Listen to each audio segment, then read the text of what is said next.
ওয়ালাইকুম। ওয়ালাইকুম আসসালাম। আমি হাবিবুর রহমান এমাস সিডেন এগ্রো লিমিটেড থেকে আসছি আপনার এখানে।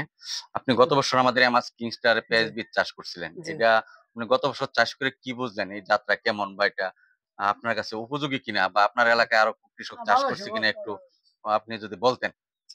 আমার নাম মোহাম্মদ মাহবুব জাইন। আর গ্রাম মিরাকান্দা, থানা সাঁওতা, জেলা ফরিদপুর। গত বছর অ্যামাজিং আমি ৭ কেজি ক্রয় করছিলাম মনিক বীজ ভান্ডার থেকে ফরিদপুর। তো এই পেঁয়াজটা আমি চাষ করে অনেক সফল হয়েছি এবং শতাংশে ৩ মণ প্লাস হয়েছে আরকি আমাদের এখানে। আচ্ছা, গত বছর আমাদের এলাকায় অনেক লোকই মাছ চাষ করেছিল। গত বছর মাছ ভালো হওয়ার কারণে আমাদের গ্রামের লোক যারা দেখছে তারা সবাই মাছ এবার এনেছে আরকি লাগানোর জন্য। লাগানোর জন্য চাষ করার জন্য। জি, আচ্ছা যাক, এই বছর আপনারা তো আশা করি সফল হবেন। জি, আমাদের এই পেঁয়াজের এবং পেঁয়াজের বীজের কোয়ালিটি গত বছর যেরকম ছিল এই বছর ঐরকমই আছে। জি, আপনারা সফল হবেন। আশা করি আপনারা সফল হলে আমাদের প্রতিষ্ঠান সফল হবে। কৃষক সফল হলে বাংলাদেশ জি, উপকৃত হবে। বাংলাদেশের অর্থনৈতিক অবস্থা আরো ভালো হবে। জি। আপনাদের সফলতা কামনা করছি। আসসালামু আলাইকুম। ওয়ালাইকুম আসসালাম।